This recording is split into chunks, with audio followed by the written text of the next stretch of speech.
Okay, so we're going to start the discussion with Mark, given Mark's background in psychology. So I think, why don't we start by having a discussion maybe a little bit in terms of what exactly does it mean by burnout, what are the sources of burnout, and what exactly should we look for that purpose. So Mark? Thanks a lot, Narita. Really appreciate that. Thank you, everybody, for joining. I'm looking forward to your feedback on this panel. The purpose here for my talk is just to give an overview of burnout before the other panelists kind of dive into more specific topics on burnout. So I'm going to be using some slides here. You guys can see the slides, I assume. And really what I wanted to do was go to the literature on burnout and see what other academics are saying about this, and then kind of present a summary of some of that, in addition to some of my own points. And I was really surprised how much has been actually written on this topic, specifically about faculty burnout. It's become a kind of, there's been a resurgence of interest as well with the shift to online learning around the world as well, and the kind of additional burdens on our time that has placed. And so I've really learned a lot in kind of exploring this.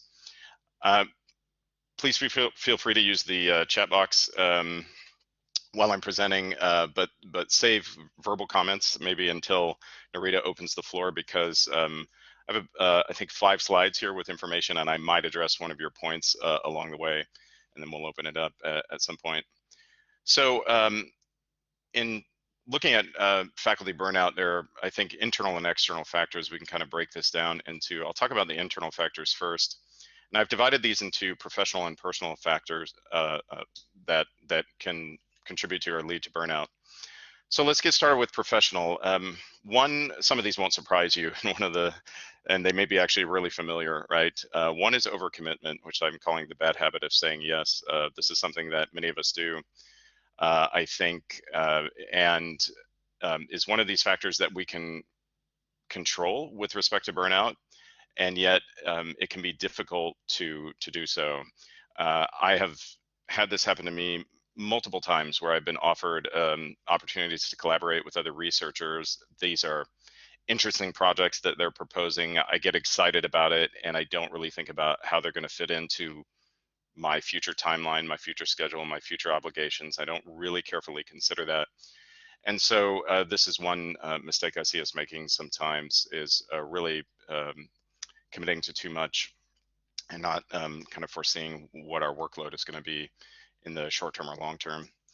Related to that is sometimes inattention to core priorities and essential work, meaning that we don't take time to think about what is really valuable to us and what is really our highest priorities. And we, as a result, say yes to things that are lower priority, but then end up eating into the higher priority stuff. So overcommitment, this first point, is often about the number of hours that we're working, but the second point really addresses more, what are we working on? And even if you're not working too many, like 50, 60, 70-hour work week, it can feel like you're burned out because you may be focused on spending too much time on things that are not absolutely essential and that don't fit on with the things that you really, really care about. And so taking time to think about these priorities and essential things that are really most valuable to us can be really helpful. Sometimes we have blind spots in our self-awareness and self-knowledge in terms of what we are actually good at and where our sort of current skills really are. And so we end up saying yes to things or committing to things that end up requiring a lot more time than we had originally anticipated, or that don't take advantage of our special skills and abilities. So that's another thing that sometimes happens. Something that often contributes to burnout is that we're doing things that involve status seeking and that are driven by social comparison. Instead of thinking about what's actually valuable to us as individuals, we use other people's judgments about what counts as success and what it counts as valuable outputs as the guiding light of what we're doing in our day-to-day work. And as a result, we end up kind of doing the things that we want to do, but maybe also a lot of other things that were just driven by this status seeking and social comparison that we're doing. And then we end up overloaded. Another factor on the professional side is neglecting breaks and days off. There's a lot of research I discovered on this with respect to burnout, how the importance of taking breaks during the day, but also having days off, having a day off during the week, taking even periods of time off, usually a week or two, can make a huge difference, and kind of feeds back into some of these previous points, helping us to identify what's really important to us, where our values and priorities are. On the personal side, we often have underlying, or sometimes we might have underlying mental health problems that go beyond these professional issues. And so it's worth thinking about whether your burnout, or that sense of burnout, is related or is mostly based on these professional items, or whether it may be related more to something else that's happening with your mental life. Likewise, you could have underlying physical health problems. Maybe you're having some serious problems with sleep or some other underlying medical issue. And so this is worth thinking about or exploring. And then on the personal side, what we often see in the literature is faculty talking about the work-life balance topic, and particularly with respect to marriage and family commitments or problems that they're having. It may be that there aren't any problems, but it's still to be satisfied in life, you want to devote significant time to these commitments, and then you end up feeling burned out because you're doing that, and your professional work as well. Or there may be substantial problems there that need to be addressed also. So those are at least a list of internal factors. It's kind of a combination of things I saw in the literature plus a couple other factors that I've added myself. As far as external factors go, one of the common factors that faculty mentioned in this literature is unplanned significant life events. So, you know, a parent has a medical issue, there's a natural disaster, there's political conflict, these types of things. And obviously that's not something you can plan for, and it can be a factor in burnout as well. Geographical separation from family and friends was mentioned in some cases, and this is something I think that a lot of us feel at times teaching here in the UAE. Some of us are lucky enough to have a lot of family here, but for others it can be an issue as well. Institutional demands, the many different aspects of our jobs that can add up to a very large workload can also be a factor. This is an external factor. It's something that's, you know, very often mostly out of our control. Academic culture, just going beyond the institution, from the research side in particular, the publish or perish culture can be absolutely brutal. It's a highly competitive industry. You guys know this.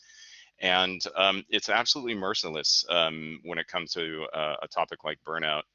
Lisa Dremska and some other authors have published an article recently in Current Directions in Psychological Science, and one thing that Dremska noticed is that the tenure clock does not care about the struggles you might be experiencing either within or outside work, and this can and even if it's not tenure, you know, if you're just trying in kind of a positive side of getting trying to accomplish your professional goals in terms of research, the similar pressures can be there as well.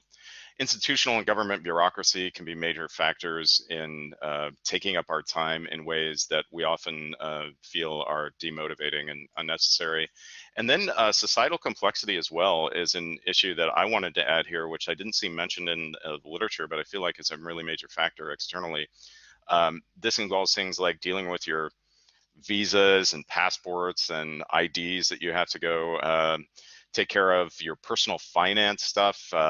If you own real estate, you own a vehicle, you're paying bills, health and life insurance. Our lives are in this respect much more complex than the lives of you know, that people have lived through most of human history. And so we have not evolved biologically, so to speak, to be adapted to this level of complexity, and it can be a really major factor, I think, in contributing to burnout. So what can we do? As faculty, I think there are several things we can do. One is to kind of let go of the guilt about feeling burned out. I've noticed this in occasionally in colleagues, but also in the literature as well, that faculty feel like there's something wrong with them sometimes because they're feeling burnt out. And although there are those factors that are under our control, there are also a lot of things that aren't under our control. So we want to accept a responsibility where we can, but also have a bit of self-compassion as well. Taking action on the internal factors is important as well, and you can look down that list and see the, try to identify the things that you can take action on. What's often recommended in the psychology literature in this regard is focusing on one thing at a time. Don't try to do everything at once. And then celebrate small victories that you have. It might be very incremental progress, but it'll add up over time. Consider therapy, counseling, or coaching. You don't have to have a sort of diagnosable mental illness to benefit from therapy and counseling or coaching. And in fact, just having a check-in session with a therapist can be hugely beneficial as to sort of keeping yourself oriented and grounded and kind of catching problems before they come up. Explore your options from a professional standpoint. If you're feeling burnout in your current role, what are some other roles that you could step into either within the organization or externally? I find that faculty often underestimate the value of their skills in other positions in their institutions, but also externally, going beyond academia. And it could be that there are some other opportunities for you out there where you may be working the same number of hours, but you're going to feel maybe more fulfilled in that work and you won't feel as burned out, or you will be able to work less and enjoy other aspects of your life if that's your goal. The other thing is kind of just on a personal responsibility standpoint is don't contribute to other people's burnout. So you may have grad students or other people who are that you are mentoring or you're in charge of in an organization, and so we want to make sure that we are not sort of proactively causing or contributing to other burnout as well, including our colleagues. What you see in this literature as well is that when faculty have the support of their colleagues, when students have the support of other students or other people in the organization, this can go a long way towards helping people when they start to experience burnout. So what can we do as institutions? One is to measure faculty job satisfaction skillfully so that you know when your faculty are in fact experiencing burnout. And there's kind of bad ways of doing these types of measurements. So you want to make sure that you've got somebody who's skilled with that and in tracking that. You want to make sure that the institution's mission and goals are aligned with faculty incentives. One of the things that comes up here is faculty who feel like what they're actually incentivized to do in their jobs, what they get rewarded for, doesn't align with the mission of the institution and doesn't align with many of the particular tasks that they have to execute, which they're supposed to execute at sort of a high level and with a lot of competency and skill, and yet which they feel are not really rewarded. And so at an institutional level, this can lead to burnout because the faculty are doing that work, but then also the work that they feel like they're actually incentivized to do. Misaligned incentives across institutional layers was also a theme where you can find that the faculty have different incentives than administrators. Administrators, for example, might be incentivized to get the institution certified or along with a particular external program, and that may require certain types of activities from faculty or certain types of requirements on faculty. And the faculty and other stakeholders may not be consulted in that process. And then it puts more work on the faculty without that consultation. The incentive from the administrative side is to show that you're sort of increasing the external visibility of the university and coming into common standards or best practices or something like that. But that may not map onto the incentives that faculty have in their positions. So it's important to think about that. Reduce bureaucracy and accept accountability. One of the themes was kind of pointless bureaucracy. This will not surprise you. Sometimes we perceive bureaucracy as pointless, and maybe it isn't, but sometimes it probably is. So, do you really need me to give you my phone number when you are not going to call me actually on that form? Or whatever it is that you're asking for, just make sure that that you really need that information, and consider whether you actually need 4 or 5 or 6 different people to add signatures to a particular process, because this can also add to the workload that faculty have for really important decisions that may be really necessary. But for sort of less important decisions, it's better sometimes just to have a more a less time-consuming process. Avoid always-on demands. This goes beyond universities, but this idea that we have to constantly be checking email, understand that there's faculty who are working on teaching and research need to be aren't always going to be on their email, and this is an important component as well. And then avoid unnecessarily urgent tasks, last minute things that could have been planned ahead, which kind of disrupt schedules when it comes to research projects and teaching courses and that sort of thing. But also including an equitable workload criteria in faculty hiring, meaning that when you're hiring for faculty, pay attention to this issue of burnout in terms of what might be inequities right now in the distribution of workload among faculty, particularly when it comes to teaching and service, and seeing how you can use that hiring process to address that and at least pay attention to it, but also maybe to create more flexible types of academic positions. We kind of seem to be, one of the themes that came up here was that academia seems to be stuck in this tenure track, one size fits all mode of employment. And this is kind of pushing people into certain roles that doesn't always match their skills. What can we do beyond the institutions? Just disciplinary organizations could adopt ethical platforms with respect to core problems in burnout. Should we really be graduating this many PhDs, creating this massively competitive environment, which may be contributing to burnout? What are the ethics with that? Redefine and expand successful definitions of what successful work means. For governments, it may mean focusing on accreditation outcomes rather than processes, which relates to the point about bureaucracy.